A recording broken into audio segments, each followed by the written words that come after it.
RG Kar medical college अस्पताल में rape murder मामले में मृतक डॉक्टर के पिता का चौंकाने वाला बयान सामने आया है। उन्होंने बताया कि उनकी बेटी मौत वाले दिन सुबह करीब 8-10 बजे ड्यूटी के लिए निकली थी। वो ओपीडी में थी और आखिरी बार रात करीब 11-15 बजे अपनी मां से बात की थी। सुबह जब उनकी पत्नी ने उसे फोन किया था तो उसका फोन बज रहा था, लेकिन किसी ने फोन नहीं उठाया। तब तक उनकी बेटी की मौत हो चुकी थी। चिंता की बात यह है कि सुबह 3 बजे से सुबह 10 बजे तक किसी को उसकी जरूरत नहीं पड़ी, जबकि वो ऑन ड्यूटी डॉक्टर थी। सुबह में मेरा लड़की ड्यूटी में गया था, 8:10 से घर से निकले। उसको ओपीडी था हॉस्पिटल में, ओपीडी करके रात डाउन देना पड़ता है। वो 5-6 बज जाता है काम करने के लिए। 5 बजे माँ के साथ बात हुआ था, फिर 11:15 का टाइम में भी माँ से बात हुआ था। वो बोला जी हम लोगों का 4 आदमी का खाना आया है, हम लोग खाना खा रहा है, आप लोग खाना खा के सो जाइए। तो ऐसे ही बात होता था। सुबह में हम घर में नहीं था, हम काम में था। वो लड़की मेरा माँ को उठकर माँ को फोन किया था। माँ बार फोन कर रहे थे, फोन रिंग हो रहा था, लेकिन कोई उस टाइम तो मेरा लड़की गुजर ही गया है। हमको सबसे दिक्कत का प्रश्न यह है कि रात 3 बजे से सुबह 10 बजे तक किसी का जो ऑन ड्यूटी डॉक्टर है उसका किसी को जरूरत नहीं पड़ा। यही एक हमारा क्वेश्चन आ गया मन में। सीबीआई ने आरजीकर का सुपर का अरेस्ट किया, इस बारे में क्या इस बारे में तो कुछ नहीं बोलेंगे। आज जो विचाराधीन विषय है इसके बारे में हम कुछ नहीं जानते हैं। जो कार्यवाही चल रही है कि आप उसके बारे में कुछ कहना चाहेंगे? नहीं, उसके बारे में हम क्या बोलेंगे, हम क्या जानते हैं उसके बारे में। वो लोग जो अच्छे समझते हैं वही करेंगे। और सर, जो उसके बाद हमने देखा कि नेशन वाइड इंटरनेशनली इतने सारे प्रोटेस्ट हो रहे हैं हर जगह, यहाँ पर भी महिलाओं ने प्रोटेस्ट किया है। उसके बाद जो वैंडलिज्म हुआ है, क्या उसके लिए आप कुछ बोलना चाहेंगे? जो रास्ते में जितना आदमी है वो मेरा लड़का लड़की समान है। हमको लगता है वो मेरा लड़का लड़की बन गया। अभी हमारा एक लड़की चला गया, इतना करोड़ लड़का लड़की मेरा साथ आ गया। यही मैं इसको उसने मेरा हिम्मत बहुत बढ़ा दिया। हमको इसलिए लगता है कुछ ना कुछ मिलेगा हमको। बिल्कुल सर, वो तो आपने बिल्कुल सही कहा, क्योंकि इंटरनेशनली से मैं खुद नेशनली आई हूँ, क्योंकि ये जो प्रोटेस्ट है, ये जो जस्टिस की मांग है, ये हर जगह चली गई है, हर कोई सड़क पे। मैं खुद यहाँ बंगाल की बेटी हूँ जो नोएडा से आई है इंसाफ दिलाने के लिए। सर, अगर आप और कुछ कहना चाहें इस बारे में। क्या बोलूँ उसके बोलिए। आपको हमका मन में कोई प्रश्न नहीं है, आप कुछ बोलेंगे जो आएंगे दिल में वो बोल देंगे। सर, कभी आपकी बेटी ने ये कहा, शिकायत की कि कॉलेज में उन्हें कोई दिक्कत थोड़ा है? उसका दिक्कत था कॉलेज में, पूरा डिपार्टमेंट, इसलिए डिपार्टमेंट को हम बोला है, डिपार्टमेंट पूरा सस्पेक्ट में है। हम क्या बोला, 7 घंटा से लड़की का जो ऑन ड्यूटी ऑन कॉल में डॉक्टर है, उसको 7 घंटा में किसी का जरूरत नहीं पड़ा। कभी कभी दिन में ऐसा होता है उसको खाने का टाइम नहीं मिलता है। सर, हमने नेशनली भी देखा है कि डॉक्टर्स की जो स्थिति है भारत में वो काफी खराब है, उन्हें काफी ओवर टाइम भी करना पड़ता है। और नीट के एग्जाम जो इतनी कठिन एग्जाम होती है, वो सब कुछ देखकर जब एक डॉक्टर बनता है और उनके वर्क प्लेस में ऐसा कुछ होता है, क्या यूजुअली आपकी बेटी को 36 आवर्स की ड्यूटी ही मिलती थी, नाइट शिफ्ट? सप्ताह में 1 दिन तो मिलता था, फिर महीना में एक्स्ट्रा 1 दिन होता है। जी सर, महीना में 5 तो ऐसे ड्यूटी मिलता था। और जो इंटर्न था 3 दिन 4 दिन टाना ड्यूटी मिल जाता है। एक डॉक्टर कैसे ट्रीटमेंट कर सकता है? उसको दिमाग ठंडा रखे, उसको थोड़ा गलती चलेगा नहीं, 100% करेक्ट सब करना पड़ेगा। कैसे करता है वो तो लोग जानता है। उस दिन से उसका दिमाग इतना ठंडा था तो उस लोगों का।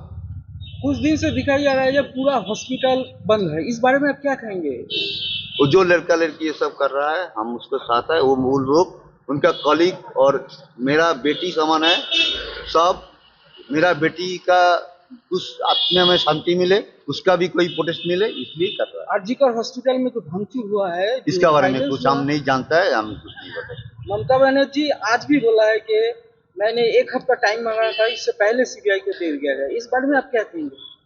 लेकिन हम लोग का लगा कि सोचे कि हमें देना चाहिए, इसलिए हमने देना है। और क्या, बस सीबीआई से और बात हुई है क्या? एक दिन बात हुआ, कल आया था। क्या बोला? तो सब बोला जो इसका विचाराधीन विषय, ये बोलना का बाहर में अच्छा नहीं है, बोलने का माना भी है।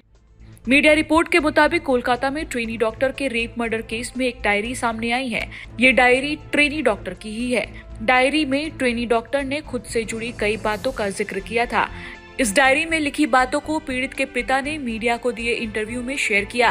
पीड़ित के पिता ने बताया कि उनकी बेटी रोज डायरी लिखती थी। मौत वाले दिन मेडिकल कॉलेज में नाइट शिफ्ट में जाने से पहले भी उसने डायरी लिखी थी। वो एक मेहनती लड़की थी जो अपने सपनों को पूरा करने के लिए हर दिन 10 से 12 घंटे पढ़ाई करती थी। बता दें, all India government doctors association के एडिशनल सेक्रेटरी डॉक्टर सुवर्ण गोस्वामी ने 14 अगस्त को पोस्टमार्टम रिपोर्ट के हवाले से बताया था कि ये रेप नहीं, गैंग रेप हो सकता है। उन्होंने बताया कि ट्रेनी डॉक्टर के प्राइवेट पार्ट से 151 mg सीमेन मिला है। इतनी ज्यादा मात्रा किसी एक शख्स की नहीं हो सकती है। इस बात की पूरी संभावना है कि इस रेप केस में एक से ज्यादा लोग शामिल हो सकते हैं। वहीं डॉक्टर के साथ रेप कांड को लेकर स्मृति ईरानी ने 16 अगस्त को कोलकाता में प्रेस कॉन्फ्रेंस किया, जिसमें उन्होंने कई चौंकाने वाले खुलासे करते हुए ममता सरकार पर जमकर हमला बोला।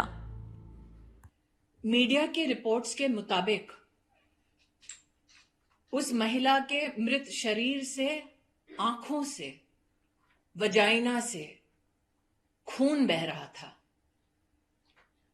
उसकी छाती पर वार हुआ था, पेट पर वार हुआ था, टांगों पर वार हुआ था, दोनों हाथों के नाखून टूटे पाए गए। निश्चित रूप से जब उसका बलात्कार हो रहा था, वो महिला अत्याचार से जूझ रही थी।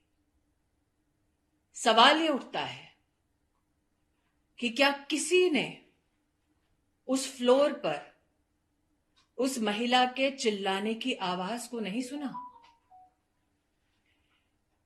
मीडिया की रिपोर्ट्स के अंतर्गत यह भी जानने में आया है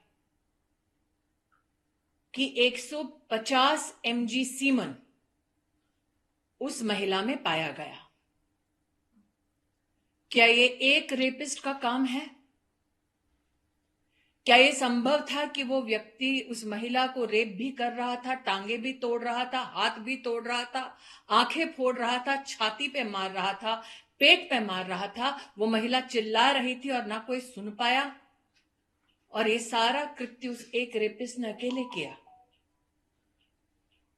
वो कौन है जिसकी वजह से अस्पताल में वो रेपिस्ट आश्वस्त था कि वो रेप करने के बाद घर लौट सकता है? वो कौन है जिसने इतने जघन्य अपराध के बाद भी अस्पताल के उसी फ्लोर पर रेनोवेशन जारी रखा? क्राइम सीन कितना बड़ा है? अस्पताल में ये किसने डिसीजन लिया? वो कौन है पुलिस में जिसने इस महिला के माता पिता को फोन कर कर ये कहा कि लड़की ने आत्महत्या की है? उस ऑफिसर के खिलाफ अब तक क्या कार्रवाई हुई है? उस ऑफिसर को किसने निर्देश दिया, इंस्ट्रक्शन दिया कि वो लड़की के माता पिता को ये कहें कि सुसाइड हुआ है?